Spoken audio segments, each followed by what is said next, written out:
You are listening to A Scary State, and this week we have a spooky special and a special guest. So, Donna. Hi, everybody. And Lauren.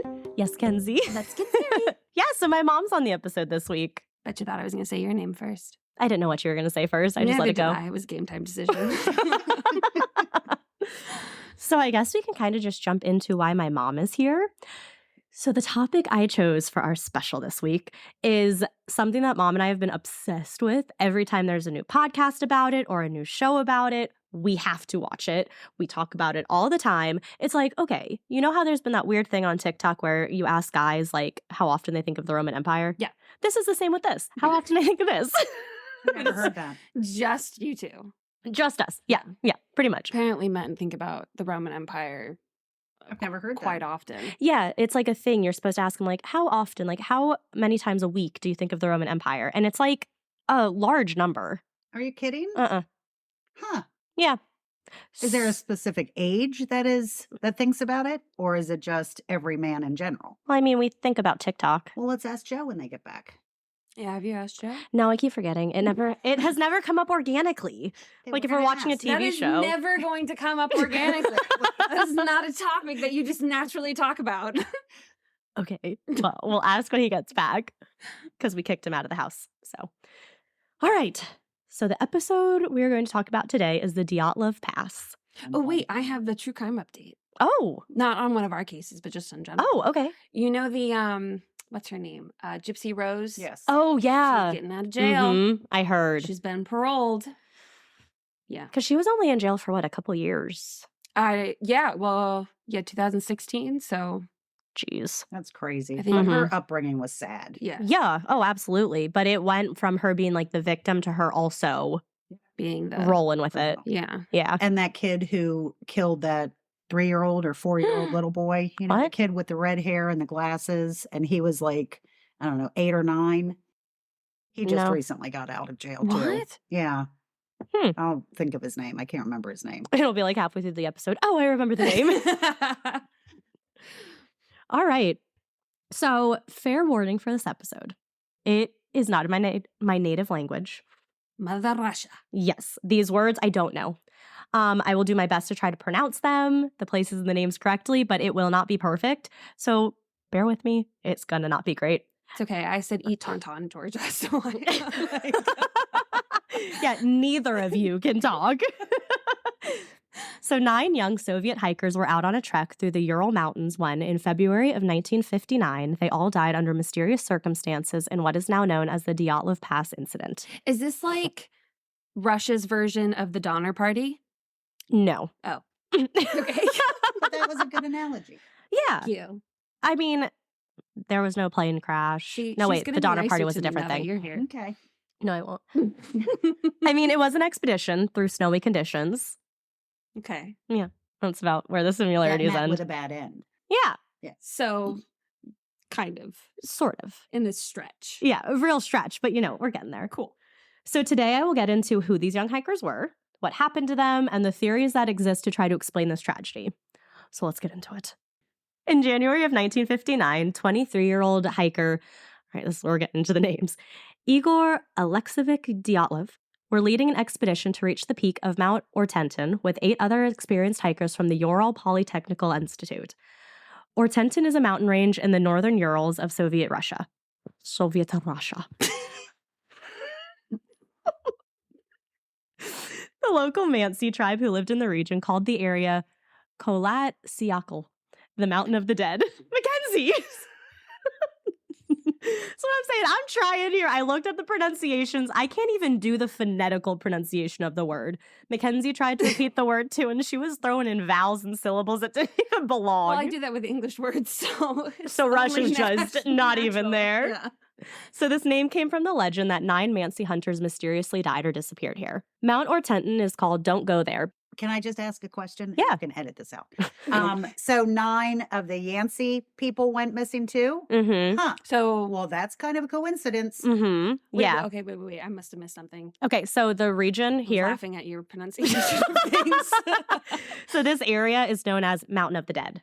That's what it translates to. And this Are these name, 2 different groups? yeah. So this name came from the local Mansi hunters, Okay. 9 local Mansi hunters who mysteriously disappeared in this area. And 9 of these okay. Russian kids disappeared. Oh. Yeah. Okay. Travel in packs of 9. Good catch, Mom. Thanks. Or 5. Isn't it 5? Didn't you say 5 people? 9. 9. Mackenzie. I've never said the number 5. 4 plus 5. is 9. Wait. I am 4 bullets into this.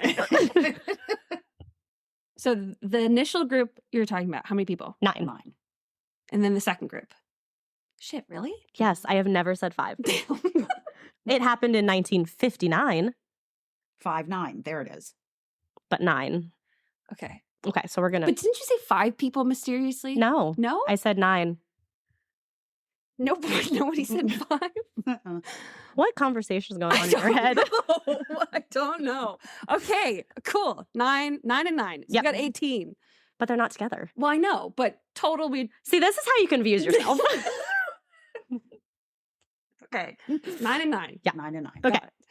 Mount Orteton Got it. is called Don't Go There because these mountains, especially the gates between them, so the little passages between them, since ancient times are considered to be sacred and dangerous. You have a gate. It's probably to a hell. Mhm.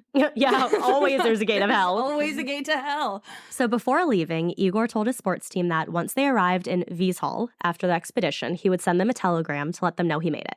He told them to expect it no later than February 12th, factoring in for weather and any other obstacles that may potentially delay the group. I appreciate the fact that he gave them like a deadline. Because Right. that is always my thing when we talk about people who go travel somewhere far and they're like, I'll call you when I get there. How long do you wait before you're like, it's Yeah. been too long, something must have happened? Right. So he said, February 12th is when I'll be back here after the expedition. I'll let you know I'm back. But they would never receive a telegram and they would never see Igor again. So the expedition was to take place at the end of January and into early February 1959, and the group would trek across the northern Urals in Sverdlovsk Oblast. That was good. Thank you. See, if I just say it like with a lot of confidence, it sounds right. Mhm. My friend, he took Russian in high school. I know. And so I pulled up the Russian writing of all these names. I said, pronounce these so I know if you're like real. And he pronounced them and he got all of them right. I was like, that was actually really That impressive was very impressive. because it was written in Russian. Yeah. And then he read it. And they got letters that are backwards. It's so confusing. And so he tried to give me a Russian lesson. I said, this is just going over my head. So I have a question about the weather. So Okay. if they went on this hike January and February, is their weather just as bad as our weather in January and February? I'll get to the weather. I Okay. feel like it would be worse because it's Russia. Isn't it But always cold? It's always cold, but is that like their worst I'll get to snowy it. season? Okay. Yep. That's what she always says to me too. She never answers my questions. Well, because I have it written, so I'll get to it.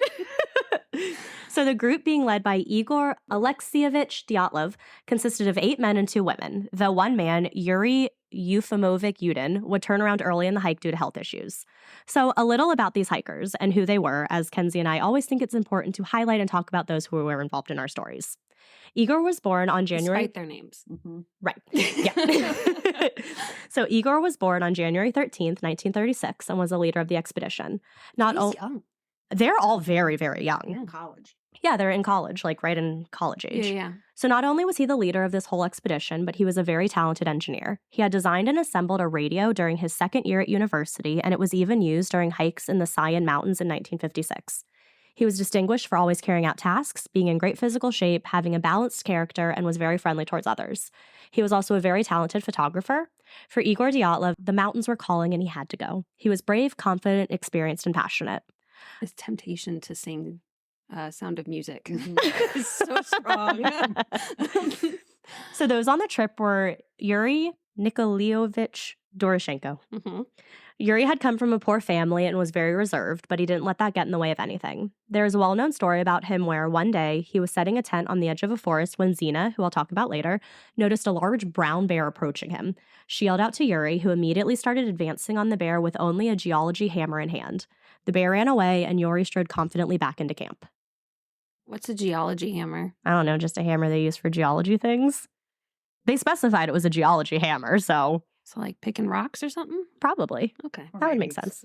You know, when you're climbing up the mountain. Is that what it is? A pickaxe? Yeah. Is that a pickaxe? It's a Yeah. geology hammer. Ludmila Elektrovona Dubinina. I got the last names down. It says middle names I don't have. Ludia was the youngest of the group. She was very good at sports and was attending the university as an engineering and economics major. She still took part in different sports clubs. She loved to sing and take pictures, and she was a very good photographer. When being the leader in something, she was described as being wise, firm, thoughtful, and fair. When she was approved to go on the Dyatlov expedition, she had been really excited and was inspired, but anxious and started getting ready and preparing right away. She was described as being a strong person, both physically and spiritually. Then we have Yuri Alexievich Kurvanashenko. We have a lot of Yuris in this story. It's like every person is named Yuri. Like Yeah. John. Yeah, exactly. It's like their John. Every country has their name they always go with. And this is Yuri. So first Yuri, I guess second Yuri. So he was good friends with Igor and went on many expeditions with him. Yuri was also known as being the life of the party. He studied construction and hydraulics while in school. He actually experienced the Kaisertum disaster and was one of the people who was sent there to clean up the plutonium radioactive leak. So it was like a big radioactive meltdown Like a disaster. Chernobyl? Yeah, but on like I think a much lesser scale. But Okay. so he Same was area? was in Russia. And Chernobyl happened later, right? In the 80s? Mm. Oh, okay. But yeah, so he went to go clean that up. Okay. He was known to be a jokester, always looking to amuse his friends with jokes or by playing the mandolin. He got in trouble with the law at the beginning of the trip when he started singing in a place where singing was apparently prohibited. I would not do well. No, no. Luda said, quote, "It's because the town is very calm, and if it's already a communist area here, no crime, no law violations." And then Yuri Krivonashenko started to sing loudly. Then we have Alexander Sergeyevich Kilovatov. He was very rough and had a pretty tragic childhood. Having to live through Germany invading his town and his father mysteriously dying, he joined the All-Union Leninist Communist League of Youth, or the Kremosel, and his grades in school improved. Actually, all members of this expedition had joined that group when they turned 14. Oh, interesting. Was that mandatory? It seemed kind of like it was like the kind of route you would go. He joined later when he was 18. He was majoring in physics at the UPI University. His birthday was January 30th while they were on the trek. His group had given him a tangerine as a present, which he proceeded to share with everyone. So he was just a very nice person. Zinaida Alexievna Komorgorova. She was majoring in radio engineering. She was once bitten by a viper on an expedition, but refused to lighten her load as she didn't want to cause extra hardship on others. Oh. Yeah, she was very outgoing and energetic. People often described her as the engine of the university. She was always full of ideas and liked by everyone she met. She was very sociable and very popular in school, but she treated everyone with fondness and respect.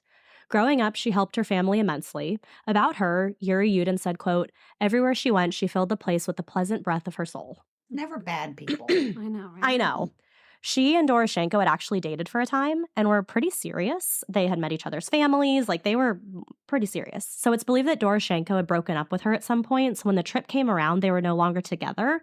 But it's clear that she still had feelings towards him. So kind of like camping with your ex or something. I wouldn't know what that's like. How was that, Mackenzie? Well, we had to go home after 2 days. So she wrote to a friend before the trip saying, quote, "My dearest Valya, here we are on our way to the expedition. Do you want a surprise? Yuri Doroshenko is coming with us. I really don't know how I'll feel. I relate to him like anyone else, but Why it's didn't really..." you write me a letter? Because we were together. She goes, "But it's really hard because we were together, but yet we're not together." Mhm. In one of the latest letters she sent on January 24th, she said, quote, "All the same, it feels great to be alive in this world, my dear. I give you my word that everything will be all right." We know that everything was not all right. No. Did they get selected to go? Did they have to do an application, or it was just a group of kids? I'll get to that as well. Ay, dang it. I am an expert at this case now. Rustam Vladimirovich Slobodin. I really hope we don't have to remember these names. There will be a test. So he was known as being athletic, honest, and decent. He also liked to play the mandolin. He was usually described as courageous, hardened, dependable, and adventurous. The Nikolai Vladimirovich Thibio Brignolos. He went by Thibaut. Thank God. He was known for his energy, innovativeness, friendliness, and humor. He was very popular among UPI students and members of many sports clubs. He was part of many different clubs and societies. He was a big fan of tourism. He was reliable, self-confident, and always joking around. Then we have Semyon Alexeyevich Zolotaryov. He was the oldest member of the group. He served in the military and fought in the Great Patriotic War, which only had a survival rate of 3%. Dang. Yeah. After the war, he continued on the military, advancing in his career. He worked as a tourism instructor for a bit after getting out of the military. It mentioned, too, that he had a variety of tattoos that were unknown to the rest of the expedition group. He was often described as open, outgoing, polite, and had very good communication skills. Speaking of tattoos, I had the weirdest dream last night. So you know all those things where it's like the get what you get tattoos, where you pay like a certain amount of money, you get a tattoo, that's what you get? Why? No. Oh, it's like a thing. It's like a gumball machine, and you Yeah. put your money in, and Sounds terrible. So in my dream, I went there with one of my coworkers and I pulled out the creepy urban legend theme. That's what I wanted. So I got my gumball thing and it gave you an option of 4 different tattoos you could take. So one of them was the crime scene of some French popular death that happened, and it showed the background and then X's for where all the bodies were buried. And then the other tattoo was the Dyatlov Pass and where they were all found. And so in my dream, I told the tattoo artist, "This is so weird. I'm doing a podcast on this soon." ooh, that's weird. I didn't choose that one Yeah, no. because I didn't want a death scene on me. So I pulled another one and it ended up being like this little elephant. And it was like a black and orange elephant. And I don't know, it symbolized fertility. And I was like, that's weird. But that was my dream. I was going to say, I can look at my dream cards and my dream book when I get home. Ooh, yeah. You should, because it was very weird. I don't dream. I can't relate. Yeah. Every night. I read, well, actually, I didn't read. I heard somewhere. They said if you ever remember your dream, it's because your subconscious is trying to tell your conscious brain something. That's the only reason why you remember your dreams. Well, damn. So that's why I was like, I have to remember this dream to tell them. I honestly could probably write like a whole TV series on the dreams that I have. And movies.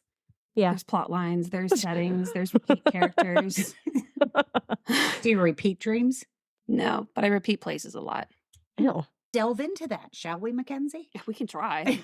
We have to. Ooh, that could be like a specialty episode. It could be. That would be neat. That would be fun. My dreams. All right, so back to this. So then we have Yuri Yefimovich Yudin, the expedition controller. So shortly before the tragic day, Lydia gave Yuri a teddy bear as a gift before he turned back around and the group continued on, which I'll explain. So he kept the teddy bear until his last day. He greatly suffered from survivor's guilt over having not been there, but before that, those who knew him described him as the soul of the company, cheerful, resourceful, and energetic. He was always an avid hiker and selfless mentor to younger hikers. But after everything, as he got older, he started to shut himself off from the outside world, becoming a recluse in his later years. So everyone on the trip was mostly between the ages of 20 and 23. Babies. I know, with the oldest person on the trip being Semyon Zolotaryov at the age of 38. So all of the hikers were... Ancient. I know, right? So all of the hikers were very experienced in long ski tours and mountain expeditions, all being experienced grade 2 hikers. After successfully completing this route, they would all receive grade 3 certification upon their return.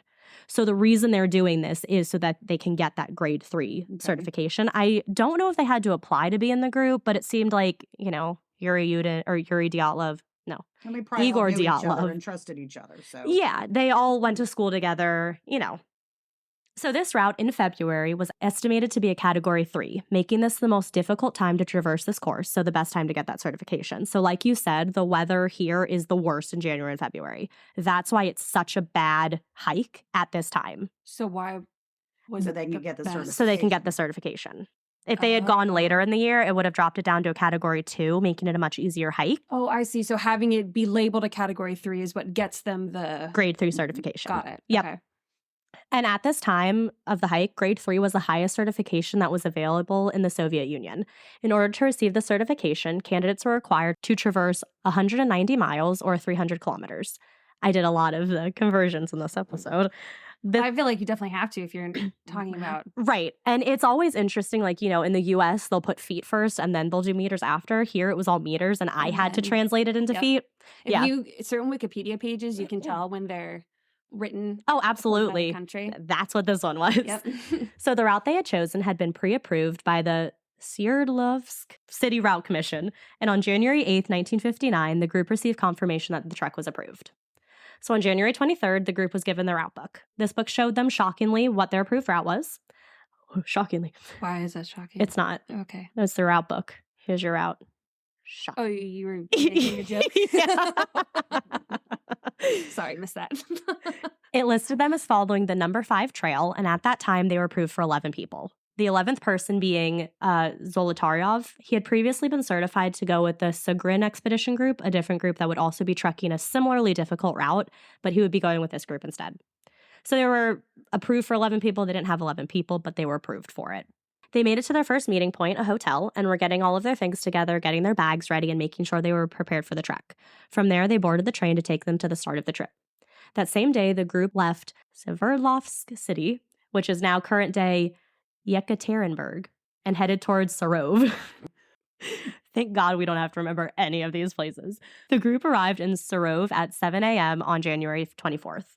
They had a little funny situation occur when they arrived. Like I said, Yuri Krivoshenko was arrested and charged with deception after walking around the station, singing a song, and holding out a cap for money. They had to go rescue him from jail, but they all laughed about it. The sergeant who arrested him said that due to the rules, all activities that would disturb the peace of passengers is prohibited.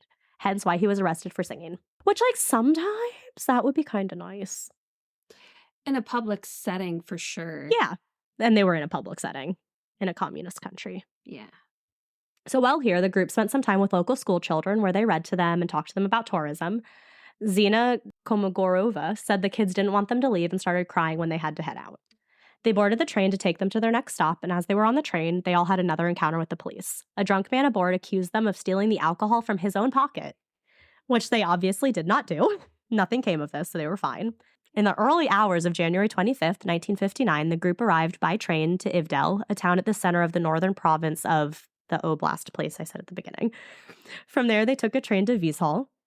This is a small village that was the last inhabited settlement to the north. So from here, there would be nothing else. This would be their last time sleeping on a mattress for a while, and the last time they would really be warm. And how long was if it had gone successfully? How was it from point A to point B? I'm not really sure, but this is like January 24th, and Igor said he would be back by February 12th. So, a couple weeks. God, no.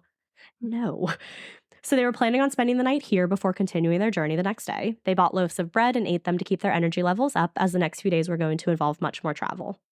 At some point, they had to travel a bit by foot, but everyone seemed to be in high spirits at this point. They had just gotten off of a bus where they had been singing and having a good time.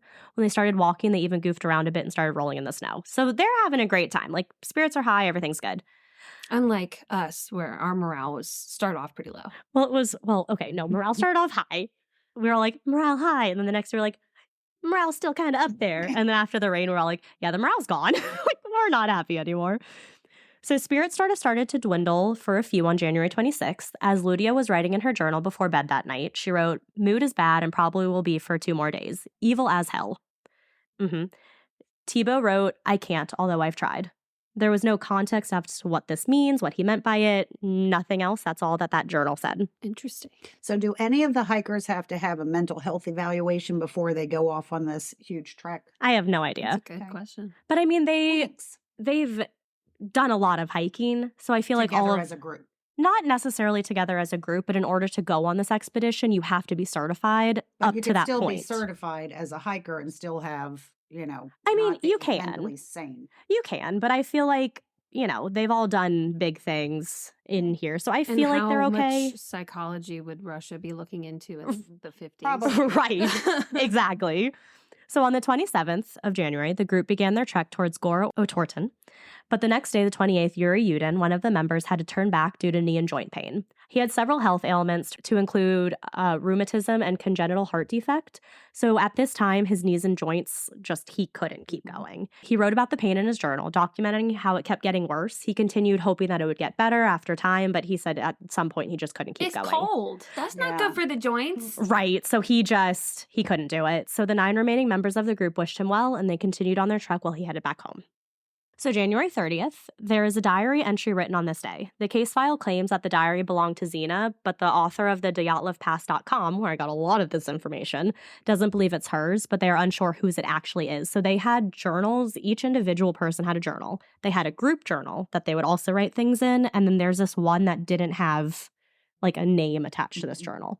So they believe it's hers, but she also had her journal that was labeled. So that's why the author doesn't believe it's her. Well, that would make sense. Right. But anywho, the diary read, Ludia, who is Dubinina, quickly got tired and sat down by the fire. Nick Thibault changed his clothes. He began to write a diary. The law is that until all the work is done, do not approach the fire. And so they had a long argument of who will sew the tent. Finally, Kate Thibault, Nick, gave up and took the needle. Ludia remained seated, and we all sewed the hole, and there were so many that there was enough work for all except 2 attendants and Ludia. Guys are terribly outraged. Today is the birthday of Sasha Kilovatov. Congratulations. We gave him a tangerine, which he immediately divided into 8 pieces. Ludia went into the tent and did not come out until the end of the dinner, so another day of our trek went well. But an interesting side note on this website, apparently Kilatova's birthday is November 16th, not January 30th. So it's interesting that they gave him a tangerine for his birthday on January 30th. It's a skinwalker.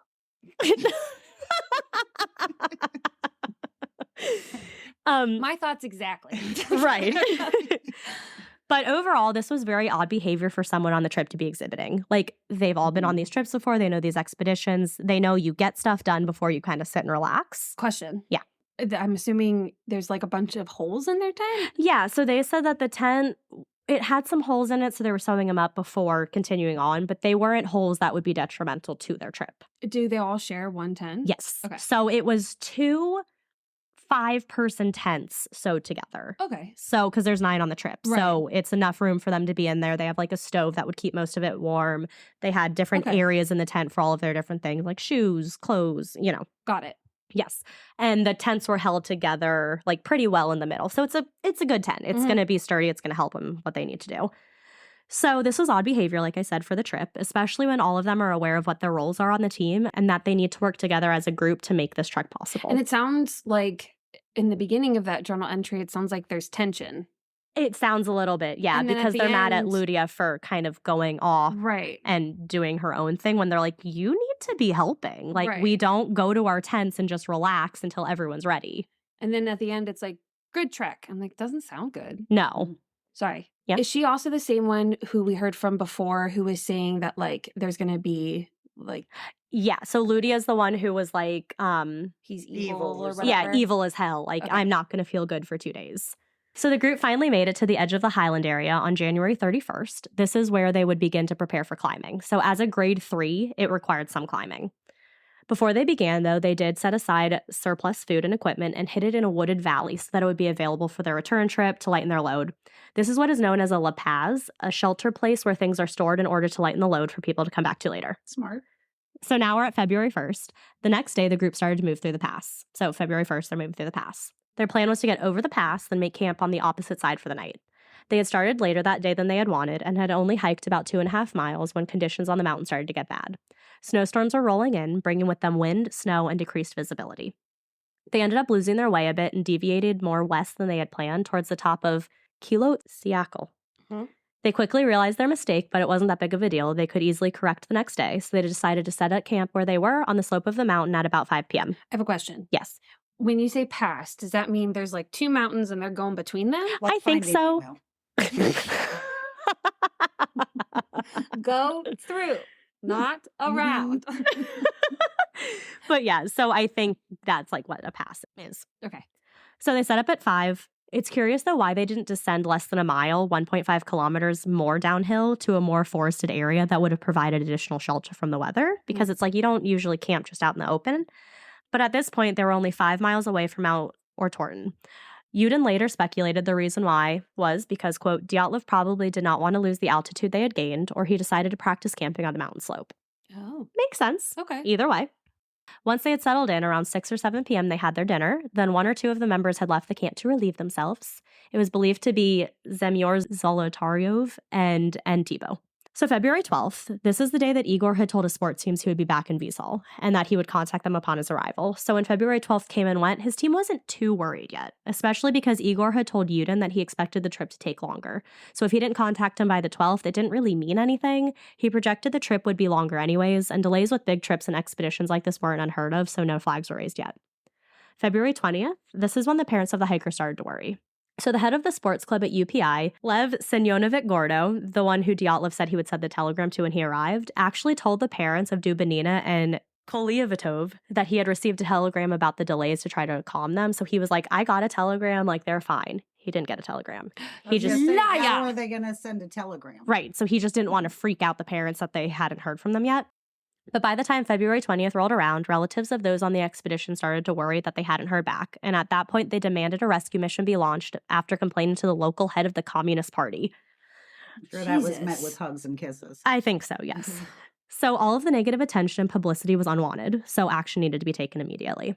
The head of the military department of the institute, You're supposed to be happy all the time in communist Russia. yes, yeah. So head of this institute, Colonel Georgy Semyonovic Ortyokov sent out the first rescue groups on February 21st, which consisted of volunteer students and teachers. Soon, the Army and police forces were also involved, bringing in planes and helicopters to join in on the operation. Local Manzi people joined in as well, all of them making the trek to location to find the missing group of hikers. A grisly discovery was made on February 26th when searchers found the group's abandoned and badly damaged tent on Dead Mountain. The tent was originally found by searcher Mikhail Sharovin, who said, quote, "The tent was half torn down and covered with snow. It was empty, and all of the group's belongings and shoes had been left behind." Shoes? Mm-hmm. And how the tent was left was very concerning. It was discovered a few days later that the tent had been cut open from the inside, meaning that those inside had cut their way out. And there were multiple cuts, some not making it all the way through the fabric, others completely tearing it, which when I first had heard about this, I thought it was just a cut or two. No, when I was doing my research and looking at pictures, there were 6+ cuts in this tent. From the inside. Mm-hmm. From the inside out. And not using the zipper to undo the Right. tent. There's a Right. zipper. Yeah. They're cutting their way out. There were 9 sets of footprints found in the snow. Some were left by people only wearing socks. Some left by people wearing only a single shoe. Oh my God. And some even appeared to show that the person had been barefoot. Those footprints could be followed to the edge of some nearby woods. After only about 1,600 feet or 500 meters, those prints were covered up by snow. So you can see it, and then they're covered by snow. Under a Siberian pine tree at the edge of the forest, the searchers found the remnants of a fire. And this is where the first bodies were found. I'm just waiting for the shoe to drop. No, I like it. So the first 2 bodies were the bodies of Yuri Alexeyevich Krivonishenko and Yuri Nikolaevich Doroshenko. Both Krivonishenko and Doroshenko were found without shoes, so barefoot, and dressed only in their underwear. Both men's hands were scraped away and cut up, with Doroshenko's hands being burned. Both men were also found with 3 or 4 cedar branches under their bodies. And if you have any information that you found, just pop in. I'm going to. Searchers said that the snow around the fire had been trampled, and some trees near the fire had been cut with a knife, but no knife was found with these 2 bodies, making it appear as if others had been by this fire, presumably after the first 2 had died. The search team had sent a radio message back to headquarters that said, quote, "The volume of work down here in making these number of cuts suggests that there were more people here than only these 2. The branches next to the nearby tree were broken up to 16 feet or 5 meters high, suggesting that at some point, maybe one of the campers had climbed up to see something from a higher vantage point, maybe the camp, maybe something else. Maybe they were climbing to get away from something that had been on the ground. But one of the searchers said that these branches were strong and definitely could have supported the weight of a person hanging on them. So how were they broken? One searcher said something weird. He said that based on how the branches were broken, it looked as if someone had climbed up a bit and created a viewing hide facing the direction of their campsite. Was it the hikers who had created this, or someone or something else kind of looking at the group? And they found human flesh in the bark of some of those trees. Mm-hmm. Mm-hmm. 30 years later, Lev Nikitev. Whoa. I'll get to the flesh. No. Oh. We found 2 people. Yeah. We haven't found anybody else. Nope. Not yet. Okay. So 30 years later, I'll get back to it. But here's a little fact. Okay. So, fun fact. 30 years later, Lev Why I say side note. Yeah, side note. Lev Nikitev Ivanov wrote a book titled, quote, "The Mystery of the Fireballs," in which he said, quote, "On the bark of the tree there were frozen, it's scary to even say it, their skin of their inner thighs and scrapes of underwear." So, what you just said. All right, the searches continued on, and between the Siberian pine tree and the camp, 3 more bodies were found. Igor Dyatlov, Zina Kormagorova, and Rustem Slobodin. They had all died in different poses, suggesting that they were making their way back to the tent, and they were all found 980, 1500, and 2000. 2000? That sounds weird. No, I'm going to repeat that. 2000, so 2000? Yeah, but I said the 1500, and then I was like 20, and I said, no, that's wrong. So they had all died in different poses, suggesting that they were making their way back to the tent, and they had all been found at 980, 1500, and 2000 feet. So 300, 480, and 630 meters from the tree. They all had more clothes on than the first 2 had. Like from the tree that had the broken branches? Mm-hmm. Okay. Yeah, so between the tree and the tent, Okay. that's the distances they had made it. Got it. The remaining 4 bodies, Ludmila Dubinina, Alexander Kelevatov, Nikolai Tivo, and Simon Zolotorov, weren't immediately found and were only found 2 months later on May 4th. They were found under 13 feet or 4 meters of snow in a ravine further into the woods known as the Dyatlov Pass Den. This den was about 246 feet or 75 meters from the pine tree. This den showed that they were sane enough to actually build something to protect themselves from the weather, even though it ended up not working. Dens like this are a very common way to survive winters, and it offered the best chance of survival for those who remained in it. 3 of those 4 were found better dressed than any of the other hikers. There were signs that these 3 had taken the clothes from the other hikers who had died first. Dubinina was wearing the burned and torn clothing of Krivonishenko, and her left shin and foot were wrapped in a torn jacket. Zolotaryov was found in Dubinina's faux fur coat and hat, which suggests that it had been taken from her after she died, just as she had taken clothes from Krivonishenko before. But what was weird about the positions of the hikers is that they were found a few feet away from their improvised shelter in the deep part of the ravine. Dubinina was found with her chest, knees, and face pressed to the rock of the ravine. Kolatayev and Zolotaryov were found embracing and facing each other. It was as if one was trying to protect the other or warm them up. And Tibo was 98 feet or 30 meters downstream. Zolotaryov was found holding a pen and notebook in his hand, but nothing had been written. The notepad is currently missing and was actually never filed into evidence. So only one investigator said he found this notebook. It wasn't written in. He took it for evidence, and then it was just lost. They also found the sheath of a knife here, but again, no knife, making it seem as if someone had taken the knife from the crime scene. Oh. But who and why? So obviously the bodies were taken to be looked into. We know that the last 4 bodies were found later, so initially we only had the first 5 to look into at the time. So here's 5. The first 5 See, found. I knew it was somewhere. So fun fact, the Regional Bureau forensic pathologist, Boris Yazrozideny, performed the autopsies. Sounds more Italian than Russian. I know. But the fun fact about this is that in Russian, his last name actually means reborn. Oh. So an ironic last name for someone who is in the autopsy field. A legal inquest was started immediately, and a medical examination was done on the first 5 bodies. It was initially found that they had all died of hypothermia, as there were no injuries found that might have led to their deaths. Slobodin did have a small crack in his skull, but it was thought to not have been a fatal wound. So throughout my research, I found some things that may contradict other things that I found, but I thought I'd mention them anyway, as well as some more details about the autopsies. So the first 2 found, Doroshenko and Krivonishenko. So apparently Doroshenko had a pulmonary edema and pulmonary contusion as a result of blunt trauma. So pulmonary edema is a buildup of fluid in the lungs, and a pulmonary contusion is bruising on the lungs. So like hit or Mhm. yeah. His lips, Getting a little fishy. His ear, lips, and nose were covered in blood, and the middle finger on his left hand was bloody as well. His upper lip was swollen. His complexion was described as brown-purple. Liver mortis spots were found on the back of his neck, torso, and extremities, which are not consistent with how the body was found, meaning that He's probably moved. if you die, liquid, all of your blood goes to the lowest point. So if you're turned, you'll have bruising, what looks like bruising on the back, but it's just all the blood pooled. So if you're moved, the blood wouldn't have settled where it should have. So exactly what it meant. His hair was burnt a bit on the right side of his head. He had gray foam coming from his right cheek and a gray liquid coming from his mouth, which is most likely caused by a pulmonary edema. Did they ever test that? I mean, what they said is this is what caused it. They didn't look into anything more of what it is. So the presence of it makes it seem like before his death, someone or something had pressed on his chest cavity, which is how you get those injuries. CPR? Was that a thing then? No. It wouldn't have caused that. Okay. CPR can break ribs, but it wouldn't have caused something this intense. Okay. So side note, the website I got a lot of this information from, dyatlovpass.com, said that this forceful method of pressure on the chest cavity is common for interrogation by the NKVD or Stalin's secret police and special forces. I have no knowledge of this. This is just what the website said. A pulmonary edema can also occur after a bad fall from a tree. He had various bruises and small abrasions on his body. His fingers and toes were severely frostbitten. They said if he had survived this, all of his fingers and toes would have required an amputation. Interesting fact. Okay, so the way that they can find out if you died from hypothermia is based on the amount of urine that's in your body at the time. So the amount of urine in his body was 150 centimeters cubed. This volume is smaller than what would have been expected in the case of death by hypothermia. I don't know how it works, but it's interesting. Most of the intense stuff was ignored, like his contusions and all of that stuff, and his death was ruled as hypothermia, with the injuries being described as Doroshenko hitting himself on rocks and ice and other objects in a state of agony. Do you hear her I gulping? do. You Complain about it all It's the not time. that you bad. swallow just as loudly. Not as loud. Yes, you do. No. You do. Listen. Oh, You're how doing the it now. turn. No, I'm not. That's how I Tables. swallow. It's just as loud. No, it is not. No, it's not.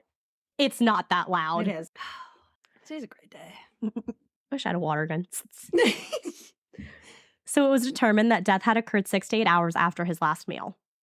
Krivonishenko had also had some bleeding and bruising. The tip of his nose was missing, and there were some traces of blood from it, leading some to believe that it had most likely been bitten off post-mortem by likely an animal. Part of his skin was found in his mouth.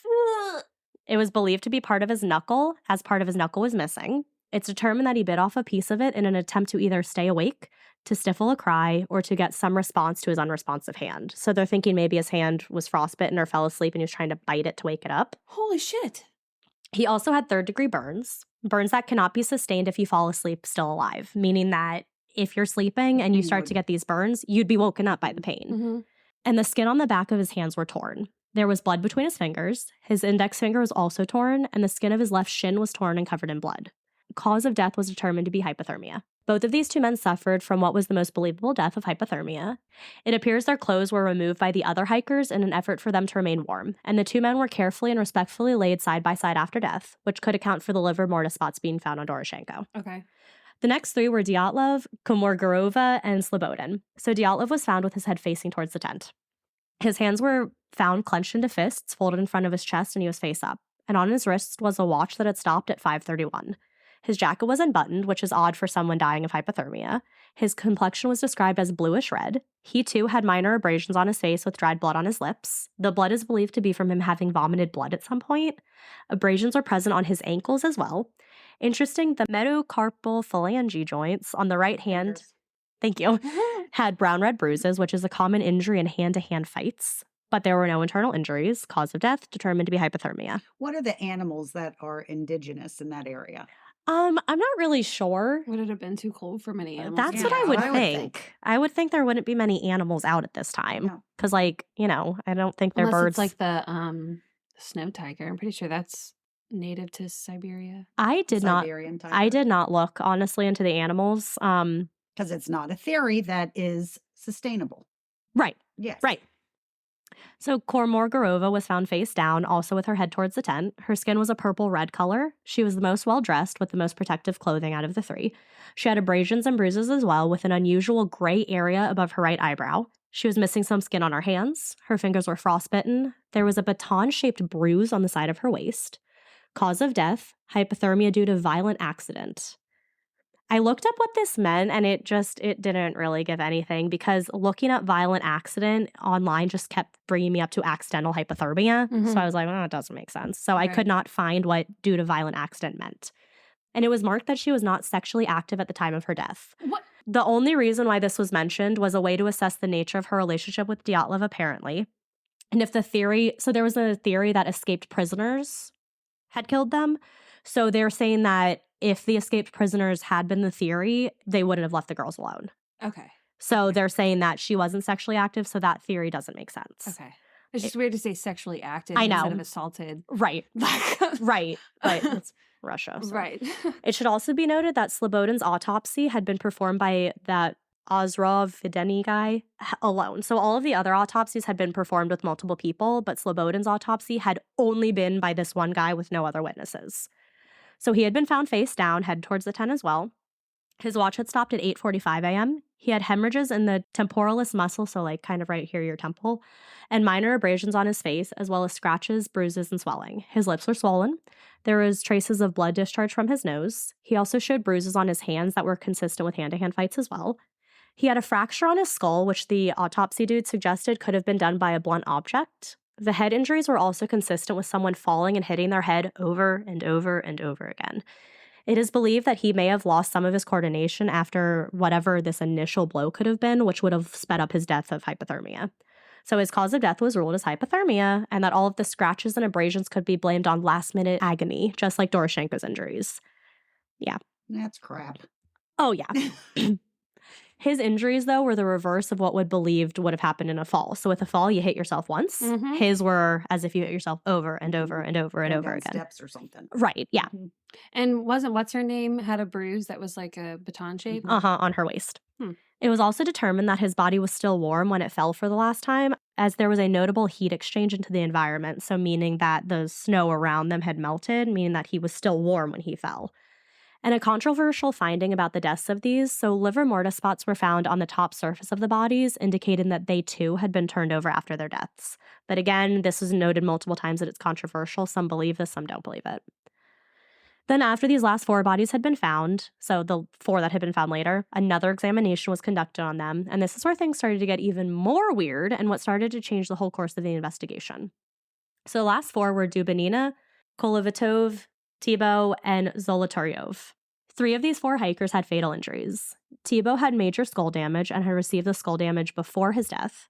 Both Dubinina and Zolotaryov had major chest fractures. Dubinina was found with internal bleeding from the chest trauma, and Zolotaryov had numerous broken ribs. The force that would have been required to cause that much chest damage to all of the hikers had to be extremely high, comparable to the force one experiences from a car crash. Jesus. And the bodies that had the internal injuries had no external wounds associated with them, which would have been the case if they had been subjected to a lot of pressure. So if you're Hit by something. Right, but like more pressure-wise, you're not going to have the outside damage. You're going to have all the inside damage. But like if you had been hit by a car, you'd have the outside wasn't damage. One of them like found up against the wall. Yeah. Yep, Dubinina. So with her, like I mentioned, she had been found wearing the torsos of the trousers. Oh my God. Oh my God. She was found wearing the trousers of Krivonishenko, and her shin and foot had been wrapped in a torn jacket. Well, these pieces of clothing were found to be radioactive and had high levels of radiation on them. Her injuries were the most extensive, so we'll go over those. So the soft tissue around her eyes, eyebrows, and nose bridge were missing. The tissue around the left temporal bone was damaged, and the nose cartilage was broken and flattened. Her left cheekbone was partially exposed. Her eyeballs were missing. So it sounds like she was literally crushed. Uh-huh. Her eyeballs popped out of her head. Something else. I have my own theory. Ooh, and we will get to theories. So her eyes were missing, as well as her upper lip, leaving her teeth and the upper jaw exposed. Her tongue was also missing. The medical records only vaguely said that the tongue is missing, but provided nothing else regarding Whether that. it was cut out or not. Yep, it just said missing. Nothing else. She had 10 broken ribs, 4 on the right side and 6 on the left, with 4 ribs fractured, 2 on each side. There was a major hemorrhage in the heart's right atrium. She had a large bruise on her thigh. She was found laying on a natural ledge with water rolling over her open mouth. And which is weird about this was they said that radioactivity has like a half-life or whatever, and that life decreases. So like the amount of radioactivity goes down if it's in water. Well, when they found the clothes and they tested it, it still had a super high radioactive level, meaning that it had sat in the water for like 3 months. So even before that, it was even higher. Her stomach was noted to contain a dark brown mucosal mass, often misquoted as coagulated blood. This is indicative that the heart was beating and blood was flowing when the tongue was removed. Oh. Cause of death is stated as hemorrhage into the right atrium of heart, multiple fractured ribs, and internal bleeding. Again, It literally sounds like she was squished. Yeah, something. So again, not sexually active at the time, which goes along with the reason that the other woman had mentioned as well. Zolotaryov, apparently he too was missing his eyes. The soft tissue around his left eyebrow was missing with the bone exposed. There was an open wound on the right side of his skull with exposed bone. He had 5 broken ribs and 2 fractures on the right side, none on the left. He also had hemorrhaging in the cardiac muscle that went into the pleural cavity, so it's like the blood coming out of the heart area and going into other parts of your body. Again, same as Dubinina, this shows that he was alive when he was initially injured. He had been found with a camera around his neck, but the film had been damaged over time by the water that he had been found in. He was the one found with the pen and notepad in his hand with nothing written on it, but also with his camera. So he was found in really bad shape, but his camera was intact. It was broken and had some water damage, yes, but it was intact. So how did he get so hurt, but his camera remained overall okay? It should also be noted that both Zolotaryov and Dubinina had injuries very similar in direction and force, which would suggest that whatever caused their injuries was not a single uniform event, but had maybe come from like the same direction, or both of them had been injured separately, but kind of in the same way. Regional Forensic Institution Bureau, autopsy guy, said that the injuries the two suffered, showing no outside injuries, is very similar to the type of trauma that results from the shockwave of a bomb. So Kolevatov. But then the other ones would have lost their eyes. I don't know.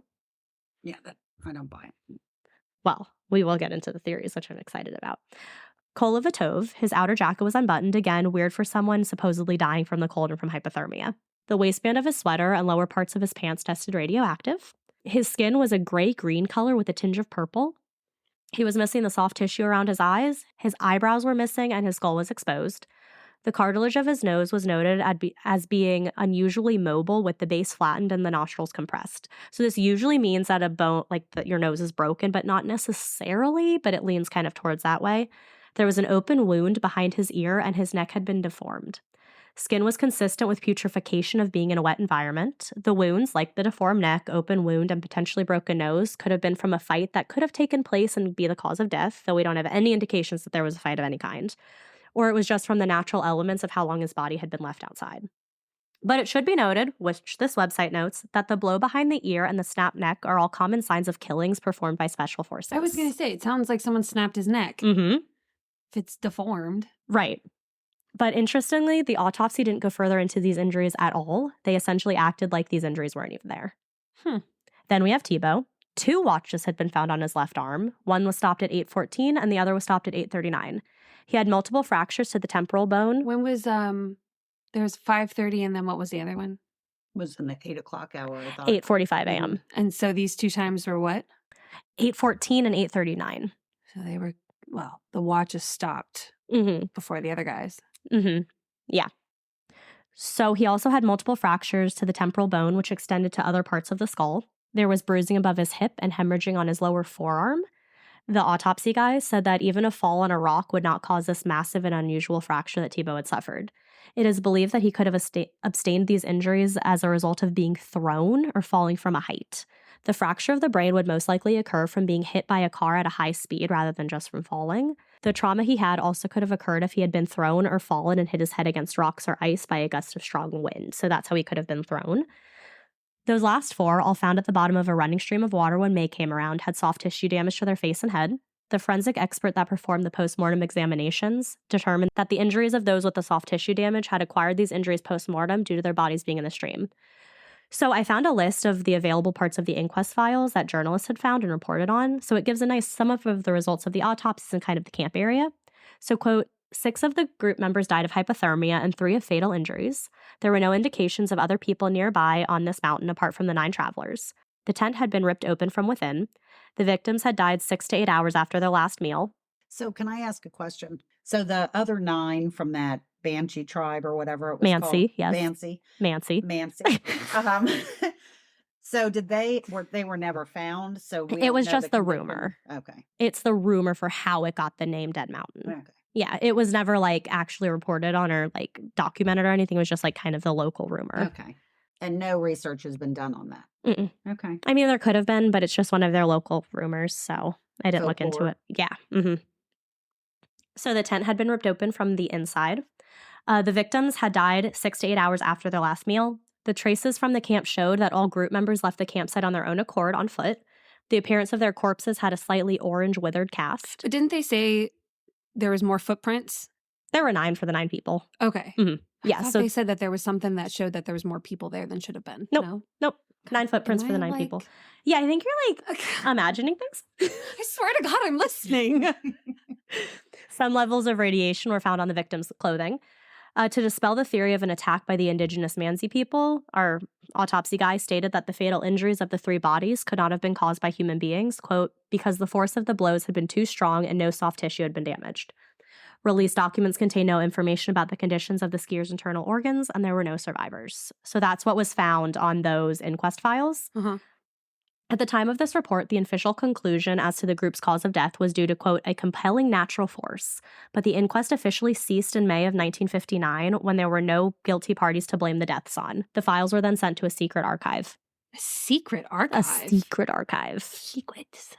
Right, and pretty much as soon as these first investigations were done, the Soviet government closed the case quickly and only provided vague descriptions about the cause of death of the hikers. What, the Soviet Union trying to cover something up? Right, No way. wild. They were trying to say that the group's own incompetence had been their demise or that it had just been a result of a natural disaster. So some weird things. More weird things. So after the bodies were found and during the investigation, more weird things were found. As the investigators were taking inventory of the tent, the labaz, which was that little shelter, the camper stuff, the inventory log, all of that stuff, they noticed that they had found a potentially additional ice axe. One was found at the campsite and one was found at the labaz. Labaz. No ice pick was initially reported by those who had found it. So if there had been an axe in the storage, it would mean that they had found one by the tent that did not belong to the group. It was reported by some of the searchers that it felt as if those in charge weren't interested in a proper investigation and that they already had a theory in mind and weren't really interested in entertaining any others. I'm sure. The whole search investigation felt rushed, and that pressure to get it done was coming from high up, from either Moscow, Sverdlovsk, or Ivdal. The atmosphere was tense and everyone just wanted answers. Also, when the bodies had been found, some of the soldiers were given the job of taking them from the resting places and walking them over to the area where a helicopter would take them to where they needed to go. When the helicopter got there, those inside refused to take the bodies on board, claiming that doing so was outside of their official duties. It is said that the pilots knew the bodies had been poisoned with radiation, and for that reason, they didn't want them on the aircraft. Colonel... Can't blame them. Well, yeah, but... But there's only 2 that had radiation on them, right? Right, and they wouldn't have actually known about the radiation until they went and got the stuff done. Yep. Colonel Ortyakov, one of the soldiers tasked with moving the bodies, said, quote, "This is a scandal. I and 14 other people brought these bodies on our shoulders, and they refused to take the bodies in spite of me insisting. As a communist, I am outraged by the behavior of the crew and ask you to inform the Communist Party leader about it. And I have to mention to you for clarity, these bodies are frozen." The crew said that they would not transport the bodies until they were in zinc coffins. At this point, the colonel had it. He took out his pistol and threatened the crew. They finally got the bodies to be transported. Damn. And the whole zinc coffin thing is what they do when there's like radiation. And how sad for the family. Oh, so they, like, the pilots were requesting that outright. Yeah, they're like, we're not taking them unless there's another way. And then they were like, we're only going to do it if they're in zinc coffins. But how would they know about the radiation? Mm-hmm. So this is how it remained for 40 years. No one really knew anything. In 1997, it was revealed that negatives had been found from Krivonashenko's camera and were being kept in the private archive of one of the investigators. Lev Ivanov, we talked about him a little bit earlier. His daughter was the one to donate them to the Dyatlov Foundation. In 2009, the diaries that the hikers had kept fell into the Russian public domain. Keith Miklosky had been investigating this event and researching it for a while. He noted that Lev Ivanov, the guy who had the negatives from the camera, his boss had given an interview to former Kemerov prosecutor Leonid Proshkinev back in 2015. He told him that he was planning another trip to the past, so this McCloskey guy was planning another trip to the past to fully investigate the strange deaths of the last 4 bodies. Before he could, Deputy Prosecutor General Yurakov arrived from Moscow and ordered the case be shut down. Also during the interview, he said that Klinov, head of the prosecutor's office, was present during those first postmortems at the morgue. He had spent 3 days there, which is highly unusual and something that this guy had never seen anyone do in his entire experience. So why was this guy there for so long when this has never been a thing before?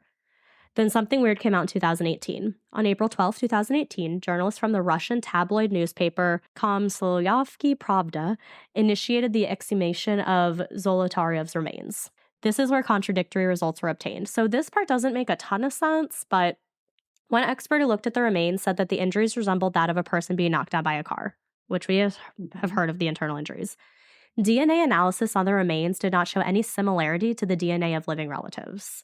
So it's saying that this body that is being labeled as this guy, his DNA does not match any of his relatives. So they switched the body. They're not sure who this guy is. It turns out that his name had not been listed on one of those buried at the Ivaniskov Cemetery, which is where all the other ones were buried. So every other person's name is listed, not his. His face was also reconstructed, and that reconstruction matched post-war photos of him. But journalists expressed their belief that another person was hiding under his name after World War II. So I'm not sure what that meant exactly. Like, did someone take his name and continue living on as him? Potentially. Like, if he had died in World War II, someone else took his name. That's the guy who went on the expedition. That's why his DNA doesn't match his relatives. Then in February of 2019, Russian authorities reopened an investigation into the incident, though there were only 3 options that they were considering. They were like, these are the 3 things that happened. It was either an avalanche, which is a rapid flow of snow down a slope, such as a hill or mountain, a slab avalanche, which is formed frequently in snow that has been deposited or redeposited by the wind. So this is one where a whole chunk or slab of snow cuts off from where it's attached to. This is actually responsible for 90% of avalanche-related fatalities. And then hurricane, what we were caught in at Blue Ridge. I'm sorry. A hurricane in the mountains. So this radioactive hurricane. I'm no scientist, but I'm pretty sure hurricanes need warm air. So this one, A hurricane is defined as a rapidly rotating storm system that is accompanied by strong winds, thunderstorms, heavy rain, and squalls. Yes, but what initiates that? Yep. Yeah. Yeah. Is warm air. Maybe there's a cold air hurricane. I don't know. That's the wrong one, too. And they also said any possibility of a crime having been the reason has been discounted. So Russia is like, these are the only 3 things that happen. Nothing else, just these 3 things. Mm-hmm. So many years after the incident, people started coming forward with new facts about it. People had remained silent for years. There are a few weird reports that popped up in the aftermath. So Yuri Kuncevic was 12 years old at the time of the incident. He actually later went on to become the head of the Dyatlov Foundation, a foundation that aims to continue investigations of the case and to maintain the Dyatlov Museum to preserve the memory of those who have lost their lives. He had attended the funeral of 5 of the hikers, and he recalled that their skin all had a deep brown tan. They kept the caskets open? I guess so. It's Russia. I don't know. Brown tan. Mm-hmm. Which some say is consistent with radiation poisoning. One of the people who had the negatives, that Lev Ivanov guy, he was a former police officer, and in 1959, he led an official inquest, so probably that inquest we heard about. Then in 1990, he published an article where he pretty much stated that he and the investigation team had no rational explanation of the incident and what had occurred to the hikers. So at the time, he had to say, like, oh yeah, we know it was an avalanche or whatever the situation was. Now he's saying, we don't know what happened. He and his team had also seen flying spheres in the sky. This seems to correlate with other reports that were going on around this time. So there was another group of hikers who were hiking at the same time. They were about 31 miles or 50 kilometers south of where this incident occurred. The group reported seeing a strange orange sphere in the sky to the north of the night of the incident. Was it the tangerine? Yeah, through the tangerine of at night. Other similar spheres were also observed in Ivdel and adjacent areas continually during the period between February and March of 1959. It was observed by many individuals, to include meteorologists and members of the military. So again, like we've said, those people who are highly reputable and people who are trusted. These observations weren't reported at the time of the incident and only came forward years later. Oh. So something weird with this too. It's claimed that Zolotarev grabbed his camera, which was found around his neck, to take a picture of some lights in the sky. Apparently, 2 of the negatives seem to depict a section of a rocket or a plane which had broken off after a failed military experiment or possibly a 2-stage rocket launch. Yuri was quoted saying, "I suspected at the time and almost sure now that these bright flying spheres had a direct connection to the group's death." But censorship and secrecy in the USSR and direct orders from some pretty high-ranking regional officials forced Ivanov to abandon this line of inquiry. He was also told to classify the findings as secret. These files have since been declassified, and in them there is testimony from the leader of a group of adventurers who was camping, the ones who were camping kind of near the group. He and his group reported seeing these strange orange spheres floating in the night sky. Then we have Cora Hull. She's the author of a book titled Fallen Angels Exposed. She heard the report and saw the photos that Zolotarev had on his camera. She said, quote, "These photographs are a clear indication of fallen angel or higher level demonic involvement, several of which appear to capture a partial physical manifestation of a higher level shape-shifting demon." Skinwalker. Yakomenko describes some of the photos as having a small but very bright object, or being a very bright dot, which is typical of fallen angels and or higher level demons, manifesting in orb form that people mistakenly refer to as aliens or UFOs. So she thinks it was a fallen angel. I think the UFO. I mean, we know that it's not weather, so. Right. So now we go into the theories. So we have a whole story and all of these parts of the story. So theories. But let me just say something. Mhm. One theory has to explain all of the different things that have happened to each one of the 9 bodies. Right. So we have to keep that in mind. Could it have been 2 separate events, though? Who knows? I mean, it could be. Because maybe it was, because if we know that they took the clothes off, Mm-hmm. we know that the first 2 people that they found were like in a rested position. Mm-hmm. And so could it be 2 different events? It could be, because it's clear One that to the get first them 2 to died the- first. Yeah, but one to get them out of the tent Mm-hmm. and away. Obviously, they didn't go back and they Right. didn't feel like they could. Right. And then something happened to the first 2. And then it sounds like everybody else, their deaths were a lot more violent. Mm-hmm. Okay, so first we have the theory of the Mansi people. So this one popped up the quickest when the hikers were found. It's that these Mansi people, reindeer herders local to the area, had attacked the group and then murdered them for encroaching on their land. So many of the Mansi people were even interrogated, but the natures of the deaths of the hikers just don't support this theory. One of the big reasons being that the Mansi people are not violent. 2, the footprints of the hikers were found in the snow. There were no unaccounted for footprints and no signs to show that a struggle or fight had taken place. And 3, Mansi people even joined to search for the hikers. Right. Why would they have done that if they had anything to do with it? Right. So I don't think that one's right. Then we have katabatic wind. So another explanation that Swedish-Russian expeditionists and researchers came up with in 2019 are katabatic winds. So this group made an expedition to the site in order to come up with this explanation. Katabatic winds are drainage winds that carry high-density air from a higher elevation, usually down a slope under the force of gravity. So kind of like snow, but it's wind that comes down. They can reach hurricane speeds. Well, when we've encountered those kind of winds, we have to put on our glasses so it doesn't suck our eyeballs out. I mean, that's absurd. I don't believe that one either. No, that doesn't make sense. I forgot about the eyeballs. Yeah.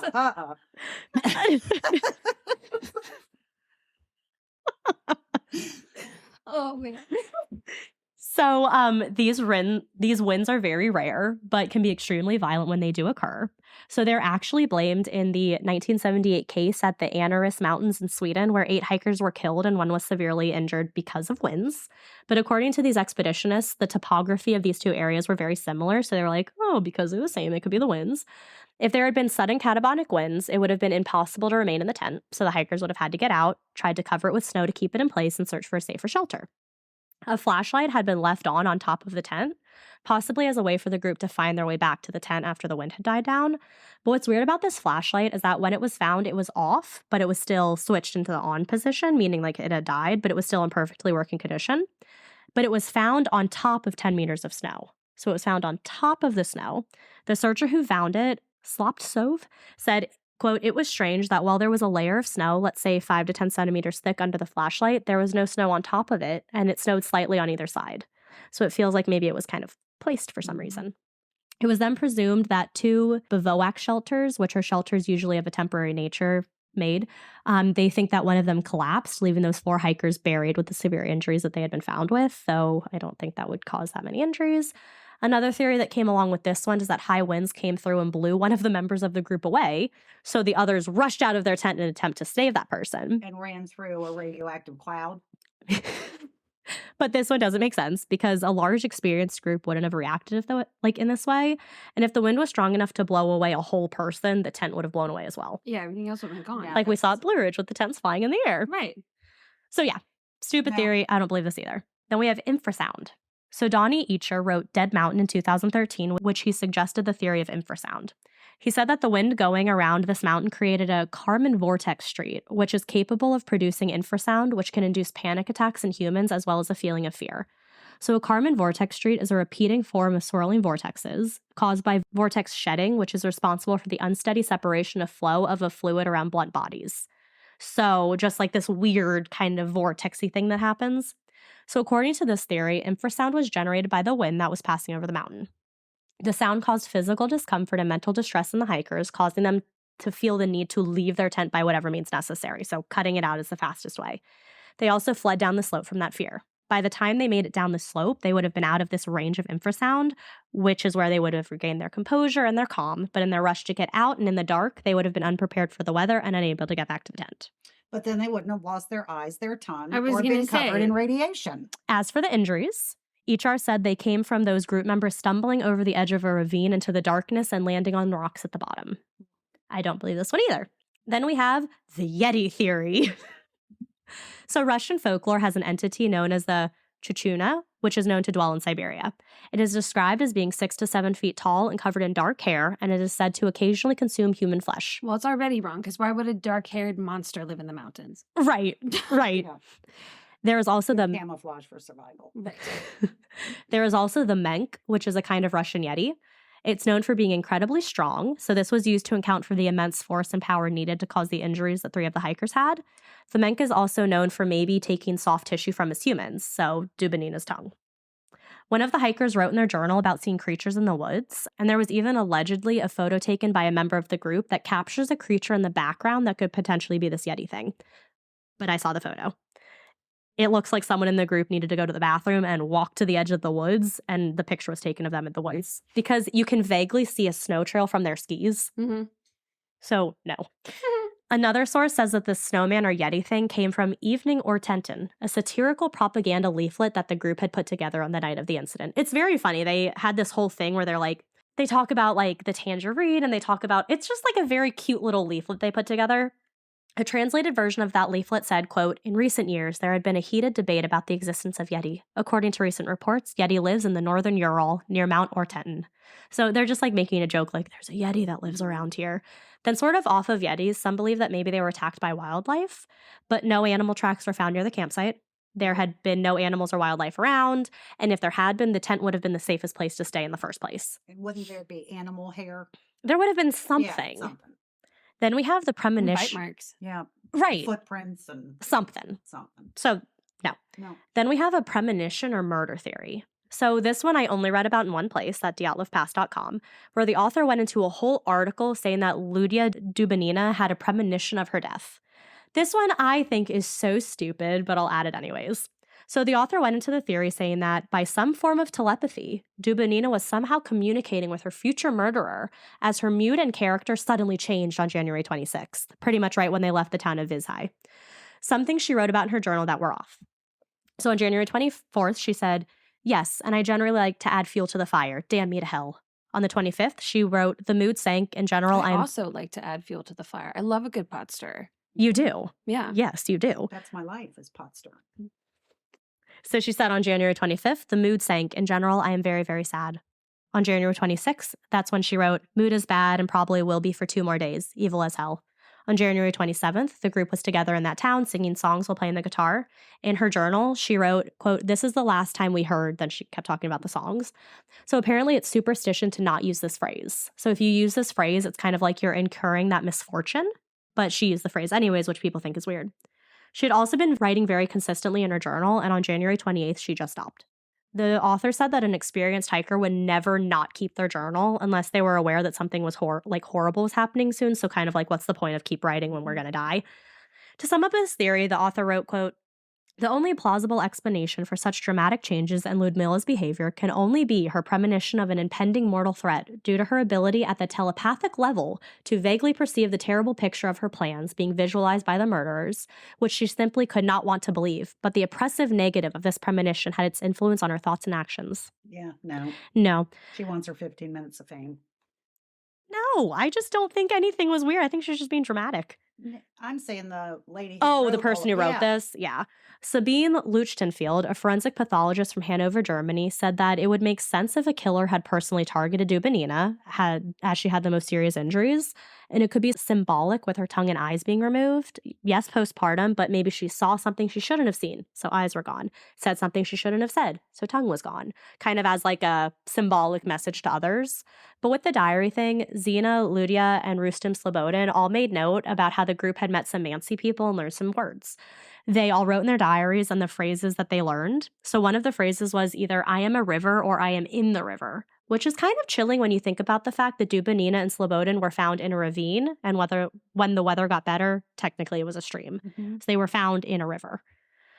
But again, this could easily be disproved, lack of footprints, Okay, this is the theory, I think. Secret Soviet weapons or military testing. I was thinking that too. Yes.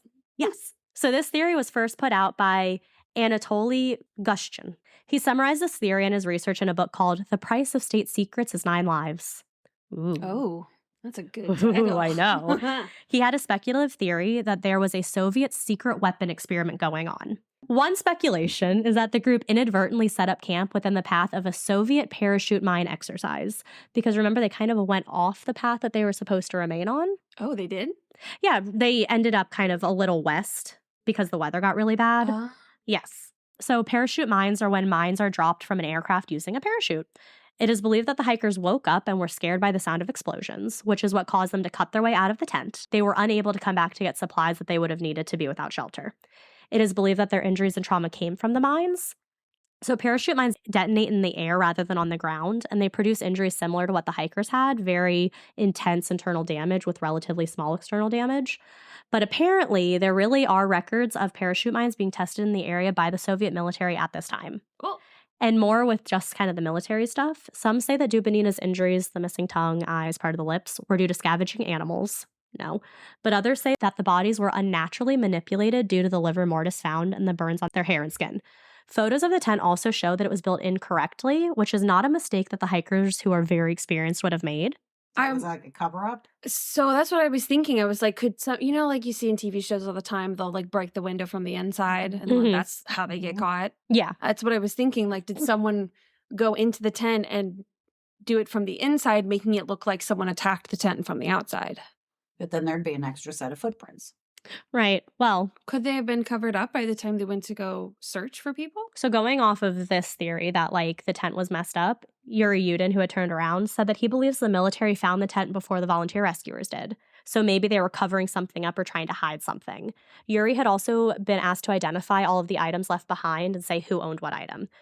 But there were a few items, he said, that were in the tent that didn't belong to any of the members of the group. That would include a piece of cloth that looked as though it came from a soldier's coat, a pair of glasses, a pair of skis, and a piece of a ski. Yudin also said that he saw documents that somehow led him to believe that a criminal investigation into the case had been opened on February 6th, 14 days before the search team found the tent, and only 4 days after the believed date of death for the hikers. So they believe the hikers died on February 2nd. Mm-hmm. This investigation was opened on February 6th. No one knew the hikers were missing until February 20th. Because he was expecting something on the 12th. Yep. It is also under this the theory of radiological weapons testing going on. So this theory came out after the discovery was made of the radioactivity being on some of the clothes, as well as the descriptions of these bodies having orange skin and gray hair. The levels of radioactivity were even higher than the normal level for people who work with radioactive substances. But against this theory, something like this would have affected all of the hikers, maybe not just some. And the skin and hair discoloration could be explained by the natural process of mummification that would have occurred after being exposed to the cold and wind for 3 months. But Yuri Yudin supports this theory. He thinks that an explosion had killed his friends. He said that the level of secrecy surrounding everything suggests that the group inadvertently entered a secret military testing ground. He thinks his theory is extra supported by the radiation that was found on the hikers' clothing.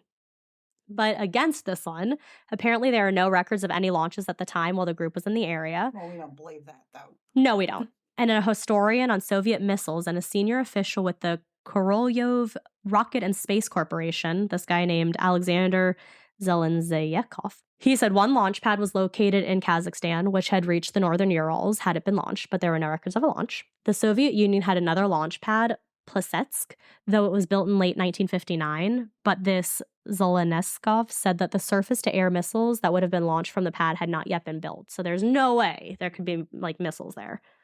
But then Yuri Kontsevich, head of the Dyatlov Foundation, said that he had led a group to the area last year for more investigations, and they found a cemetery of scrap metal, suggesting that the military did conduct experiments here at the time that the hikers had died. Oh. He said, quote, "We can't say what kind of military technology was tested, but the catastrophe of 1959 was man-made." BBC Podcast talked about a man named Oleg Arhipov. Arhipov said that the area where the incident occurred was huge, so geographically, very few people would have been aware of nuclear fallout in such a remote wilderness. So they're doing this in a place where no one's going to go because no one's going to know about it.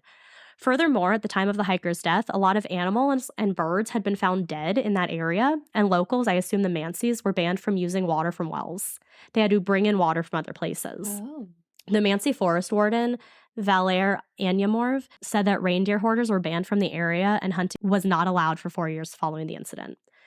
And then a man named Batyarov said the animals could have died from necrobacteriosis, which is actually a common epidemic that has occurred periodically to wild animals where they just kind of die. But I support this theory. I think the parachute mines make a lot of sense for the internal damages that they suffered, the radiation that was found, and the fact that we need to remember where we are geographically and what time period we're in. So this, I feel, is my biggest theory. But then we have a romantic dispute. So one theory is that there was a romantic argument between a few of the members. They were all in various stages of undress when the argument started that turned violent. This is, quote, highly implausible, though. By all indications, this group was harmonious and sexual tension wasn't really a thing. There was casual flirting and your common crushes, but nothing led to like something this intense. And yes, Doroshenko and Zena had actually dated for a bit before the trip, but they were able to put their feelings aside for the trip and be professional. They even It wrote happens.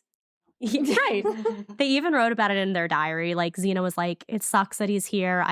He offered me gloves and I tried to reject it, but everyone told me that was stupid and I need to focus on the expedition, so I took the gloves and we're fine," kind of thing. No alcohol or drugs were present, which would have led to a violent dispute, and regardless, a fight could not have caused the massive injuries. Then we have paradoxical undressing. So this is a wild concept. It's totally true, but it's still very weird. So hypothermia can induce a behavior known as paradoxical undressing. This is where those who are suffering from hypothermia start to remove their clothing in response to feeling like they're burning hot. So 20 to 50% of hypothermia deaths are associated with paradoxical undressing. It is believed that the hikers were suffering from hypothermia, causing them to be delusional, leading to a paradoxical undressing, which is why some were found with almost no clothing at all. But some of those in the group had acquired additional clothing, suggesting that they were of sound mind and not experiencing the distortion or disorientation that comes from hypothermia. It is believed that those who were still alive ended up taking the warmer clothes off of the hikers who were already dead, so they weren't even the ones who undressed themselves. So, And when you take off your shirt, you have to be careful not to take out your eyes and your teeth. I mean, that's silly. I don't think that's You one. might get caught. right. So, the biggest theory, the most common theory, the theory that I think is not at all an avalanche. Yeah. An investigation that took place between 2015 and 2019 started to lean more towards this theory. A review was done of the original 1959 investigation's evidence by experienced investigators from the Investigative Committee of the Russian Federation, the ICRF. They took this on after families of those who died actually requested them to do an investigation. The ICRF decided that it was, in fact, an avalanche, but they added a more complete story as to what happened. The ICRF investigating group included a lot of experienced individuals, one of them being an experienced alpinist. They all confirmed that the weather on the night of the tragedy had been very harsh, with hurricane-force winds being 45 to 65 miles per hour, or 72 to 108 Cat kilometers per hour. And weather dropped Mom down. doesn't even put up her shutters for that. Right. So And weather had dropped down to negative 40 degrees, which in Celsius and Fahrenheit, this is the only temperature we agree on, negative 40. yeah, because I think pretty much anything after that, it's like all the same anyway. Yeah, something like that. But yeah, we agree on this one. So it's just negative 40. The investigator said that the original investigating group hadn't taken all of these factors into account when they finally arrived at the scene some 4 weeks later. When weather had improved and when any remains or signs of the snow slide had settled, it had been covered with more snow, so that's why they didn't think that there was an avalanche. They claimed that the harsh weather played a critical role in the events of the tragic night, and this is how they reconstructed the night. The group arrived at the mountains on February 1st and set up their large 9-person tent on an open slope, so there were no natural barriers such as forests and trees. A heavy snowfall began and probably lasted for a few days, accompanied by wind and frost. Because of where the tent had set up, they actually loosened the snow base, so during the night, with all of the new snow coming down, weight had been added to the snowfield above the tent. So they believe kind of like, here's where they camped, here's kind of like a mountainside, there's snow up here that's now getting heavier and heavier. The snowfield began to slide under the new weight, which gradually started to push on the tent, probably from the entrance. With the entrance now being blocked, the group had to cut a hole in the fabric to escape. Then they started to look for a better and safer place where they would be safer if an avalanche did come. This was only about 5,000 feet or 1,500 meters down at the edge of the forest. That's like a mile away. Like, that's not close by. Right. Like- That seems so far. When you say it in meters, you're like, oh, 1,500 meters, that's nothing. And then you put it in feet, you're like, damn. 1 mile is 5,800 or 5,080 feet, Yeah. So where the radiation comes or 500 with the avalanche theory. 5,280. We don't know. Yeah, so it doesn't fit. So they said because they had to cut themselves out of the tent and get out quickly, not everyone was fully dressed for the weather. So this is also where the group split up. So the two found in only their underwear were found at the pine tree near a fire pit. They were the first bodies found, determined to be hypothermic.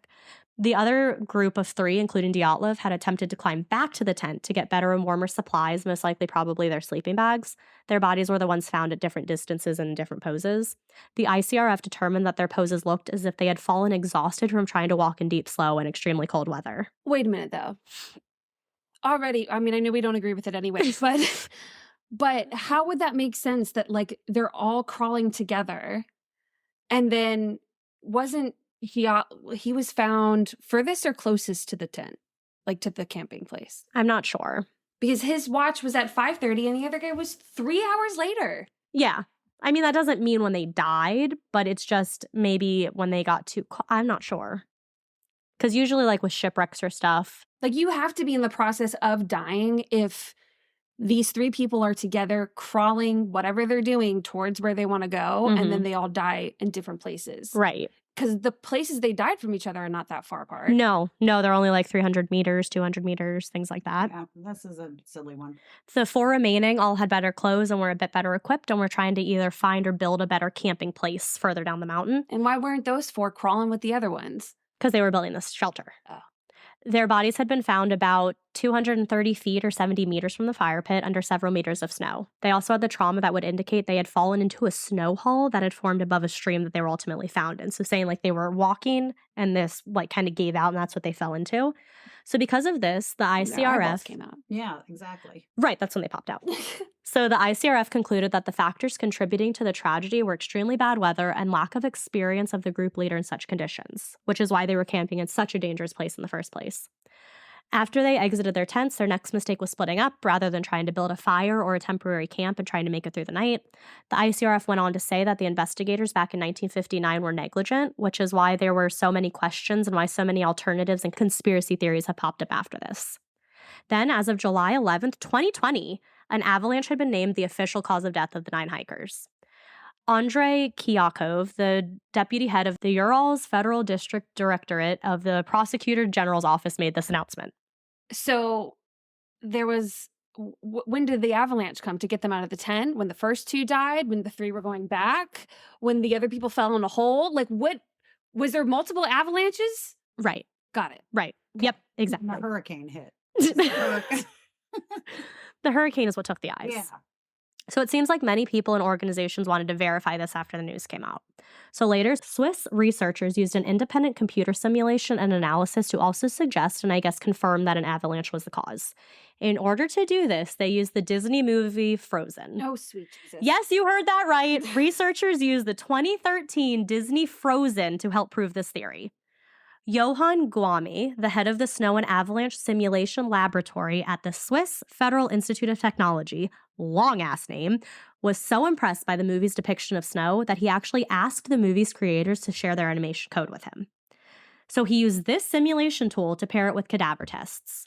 So cadaver tests were performed by General Motors, yes, like cars, in the 1970s to show what happened to human bodies when struck at different speeds, which makes sense. They would, so he's using the simulation tool and these cadaver tests. Pairing these two, the researchers, Johann Guami, Alexander Perzerin, and a team of physicists and engineers were able to show that heavy blocks of solid snow could have landed on some of the hikers as they were sleeping, resulting in the crushed bones and other injuries that aren't typically associated with avalanches. They went on to speculate that those who had less serious injuries had tried to drag the more injured members out of the tents in hope of saving their lives. But then Jim McElwain, a biohazards expert at Durham University in England, said that the slabs of snow would have had to be incredibly stiff and moving at significant speeds to inflict such injuries. And he went on to say that none of that explains why they ran off from the avalanche without any clothes on. Guam concluded by saying, quote, "When the hikers decided to go to the forest, they took care of their injured friends. No one was left behind. I think this is a great story of courage and friendship in the face of a brutal force of nature."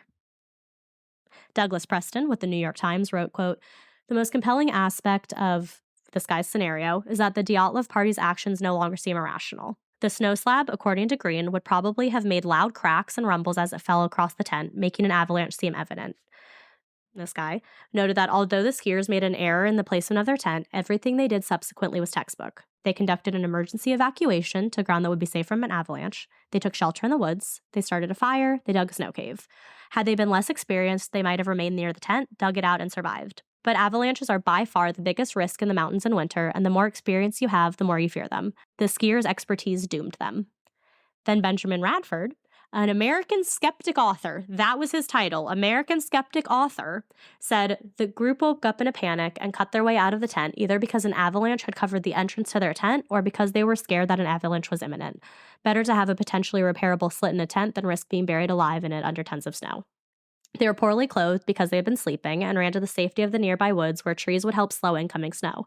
In the darkness of night, they got separated into 2 or 3 groups. One group made a fire, hence the burned hands, while the others tried to return to the tent to recover their clothing since the danger had passed. But it was too cold and they all froze to death before they could locate their tent in the darkness. At some point, some of the clothes may have been removed and swapped from the dead, but at any rate, the group of 4 whose bodies were most severely damaged were caught in an avalanche and buried under 3 Second meters. one. I guess. Yeah, or 13 feet of snow, more than enough to account for the compelling natural force that medical examiners described. Dubinina's tongue was likely removed by scavengers or ordinary predation. I thought she was under 13 feet of snow. Right. Yeah, no. But of course, there is also contradictory evidence that doesn't support the avalanche explanation. One explanation explains that the location doesn't show any signs that are consistent with an avalanche. An avalanche would have left certain debris and patterns in the area, none of which were present. The bodies that were found were also covered in a shallow layer of snow. And if the one group of hikers had been pushed by the avalanche, trying to explain how they were further away than all the others, they too would have been pushed, but they weren't. Different injuries would be present. And next to the tent, okay, this was my own knowing. Next to the tent in the photos that the rescuers took, you can see 2 skis sticking straight up. If there had been an avalanche, these skis would have absolutely not been standing upright. They would have been knocked down. And there was no damage to the tree line at all. And the flashlight that's on top of the tent. Right. Yeah. That's silly. Over 100 other expeditions have explored this area since the incident, and none of them have ever reported conditions that might cause or create an avalanche. Up to date, terrain-trained physics also revealed that the location is entirely unlikely for such an avalanche to even occur in the first place. Twice. Yeah, right. The dangerous conditions that were found in the nearby area were observed in April and May. So they looked at these conditions in April and May when the snow was already starting to melt, which could have led to more of a slide. Sure. But in February, these conditions would have been possible because it was so cold.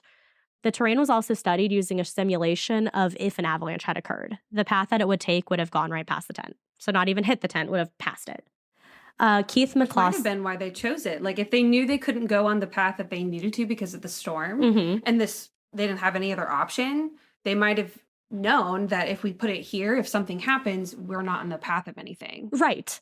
And then Keith McCloskey, the guy who I was talking about earlier, he traveled to the Dyatlov Pass in 2015 with Yuri Kencevic of the Dyatlov Foundation. He said that the location of the tent was found to be too close to the spur of a ridge for any significant snow to build up in the first place. Also, the winds blowing over the ridge would have essentially blown the snow away from the edge of the ridge over to the side of where the tent was. This would further reduce any snow buildup that could have caused an avalanche. The lack of snow was also pointed out by Sergei Sorgin in 2010. The footprints that were found leading away from the tent also weren't consistent with a group of 9 people running for their lives from approaching danger. All of the footprints were consistent with people walking at a normal pace. Yeah.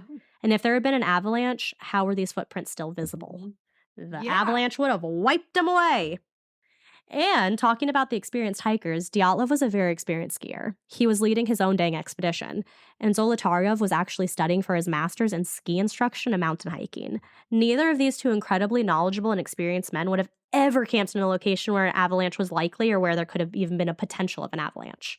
So I personally do not believe there was an avalanche. There are too many weird things that point to it not being easily explained by an avalanche. What do you 2 think? Well, there's also the alien. Oh, yeah, the alien theory. UFOs and all of that. But I Right. think the military, that makes the most amount of sense. That's what makes the most amount of sense to me, too. And if they had all been in potentially different locations, maybe that's why 2 had radiation and the others didn't. Maybe they were a little bit further away. Maybe the 4 who had the worst injuries were closer to the explosion area. Maybe something that bad with that much heat easily hit the soft tissue and the eyes and the nose and things like that. And it could make sense for why events would have happened at different times. Yeah, there were multiple explosions. Or it's a UFO. Or it's a UFO. Because look at all the new UFO stuff that has come out from the government over Right. the years. So we can't discount that. And then maybe they only took the eyes and the tongue from somebody because they needed to test that. Not that I am saying anything, but, it was a theory. Yeah. I don't know. It's sad. Mackenzie, what's your thought? I don't know. I'm trying to think. I'm like, just from the beginning alone, I'm like, what's going to make them get out of the tent? Yeah, but that's why with the military thing, they heard explosions. So they ripped their way out of the tent because they're freaking out like, what the hell's going on?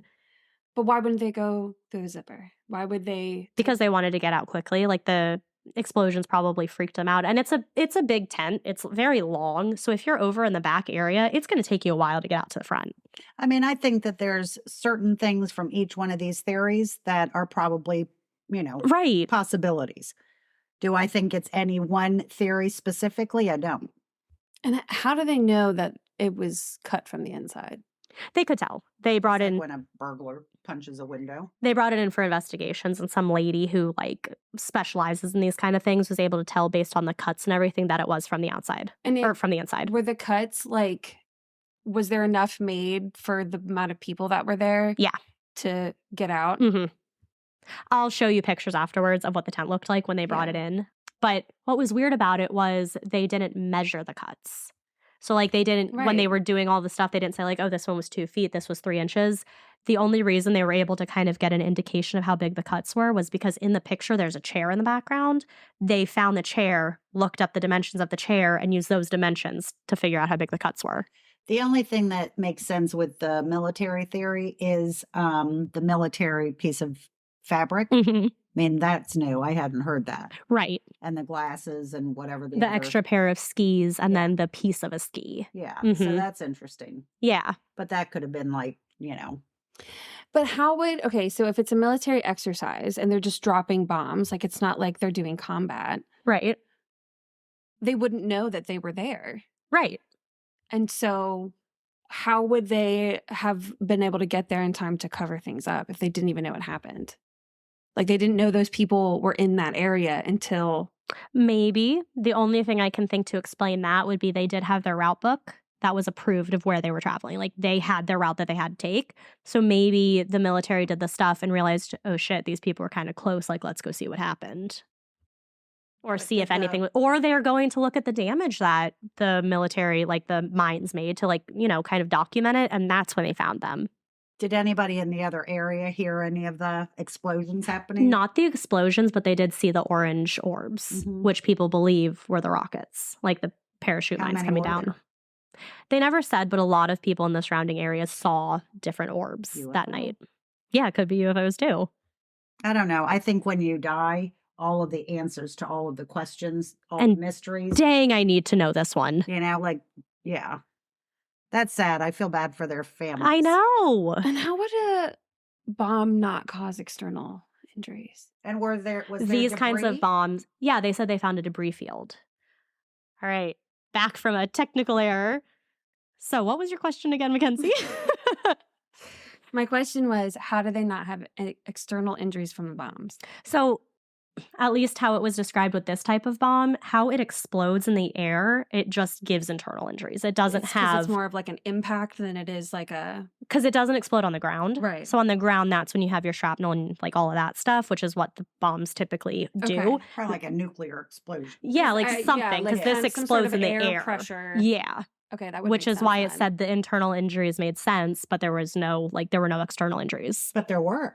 She had a baton thing on her side. Yeah, that was one of the fisticuffs.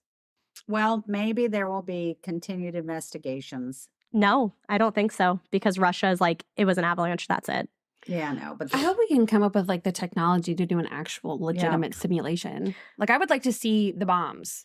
Right, because the parachute bombs. Are her eyeballs and tongue going to pop out? No. I don't know. They're not. Well, what if there's enough radiation that it's not. Wasn't her eyes the only one that popped out? No, there were 2. It would have happened. There was another guy. Oh, back to you saying the girl had the baton bruise. Mm-hmm. She was one of the first group. So there was the 2 that were found. She was part of the next 3 that were found. Mm-hmm. She wasn't one of the 4. I don't think at the it end. Still explains everything. I don't think it explains everything, but I think it gives us a much better explanation. Yeah. I know. That's why this is so fascinating. You know how they can go back the Farmer's Almanac and it says, in 1901, this was the weather. Right? I don't know if they had that in Russia, though. We wouldn't have to have it in Russia. If you had the technology here, you could figure it out what it was over couldn't Russia. They go back to 1952 or 59 and see? You would think. But I don't know if people are getting threats to stop looking into it. I would just like to see a simulation of the bomb. But that, again, would only do that one group. Right. It wouldn't make sense for all the other people that died. Unless they were further away. And then why didn't the people dropping the bombs get any impact? Because they're dropping them. Yeah, but still. That's what they're made for, so that but they it's can. going to hit. No, it's going to come down and they're going to be far enough away. Oh, yeah. And with the parachute, it's not coming down super quick. That's why they're on parachutes. They come down with enough time, I assume, for the plane to get away. Well, then what about the baton hit? I don't know. Somebody would have to have been on the ground. Right. See, I think something happened, obviously, to make them leave the tent. Mm-hmm. And then the first two people, whatever they're like, maybe they were already dead and they were pulled out, or maybe like, I don't know, something happened because their clothes were taken, right? Mm-hmm. And so By other people in the group. yeah. And so maybe like if they got thrown and then the group ran out to go check on them or like whatever it is, Mm-hmm. then they can't go back. So then they go from there. And so then it's like, okay, here they are. They're going to make this shelter. They're going to do these things. Well, let's see if we can try to get back to where we were. And so then that's when they separate. But you have those two guys that both had like bruises and stuff on their knuckles for fighting. Right. And so I'm like, did they get a little delulu being cold and like get into an argument and have a fist fight? And then maybe to like break it up and really to get people like their shit together, maybe they whacked that one girl with like a branch. And that other guy who had the blunt force trauma or whatever Maybe. was whacked with the same thing. Well, didn't one of them climb a tree?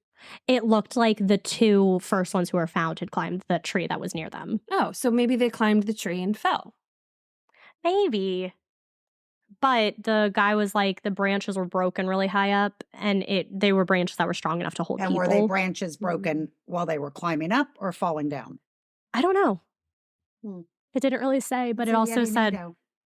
a Yeti NATO. That's it. We figured it out. Solved it. But yeah, so that's the Dyatlov Pass incident that I don't think we will ever have a true explanation for. No, because it's not going to be one event.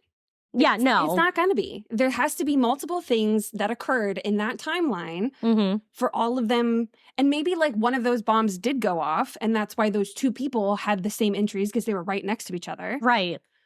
But, and then the other guy, wherever he was. Because I assume if the bomb came or whatever, and the one girl who had all of her ribs broken was facing it, and the other guy had the side of him that was broken facing it, maybe that's what happened. Yeah. I don't know. But I will never stop reading things and listening to things about it, though I am an expert now, obviously. Of course. And Josh Gates did a good show. He did. He He's did. part of Expedition Unknown or Expedition X. He does Very both. good. He went to where the Dyatlov Pass happened. I mean, they took like snowmobiles and stuff. But yeah, he even went to try to see anything. There's got to be some sort of scientist person out there that knows how to recreate the terrain and environment with the bomb and what kind of impact that would do on the land. I would hope. Mythbusters. But it's also, I think a big part of it is people are scared because it's Russia. Well, I'm And not saying two- Russia. I'm talking about people here. No, I know, but it's Russia's thing. Like that one guy who was like, oh, I saw the that's orange.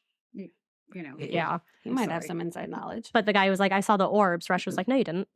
There were no orbs there. And they were like, no, I didn't. They go, no, you're going to stop looking into this. That's what you're going to do. Right. So people from here use the information that you found, like online. Well, yeah, but I'm sure if they like post something, Russia will be like, what you looking into over there? Why you doing that? Well, that's what I'm saying. Trump and Putin. That's why, I got put it on Mysterious Universe. Won't even know that it's you.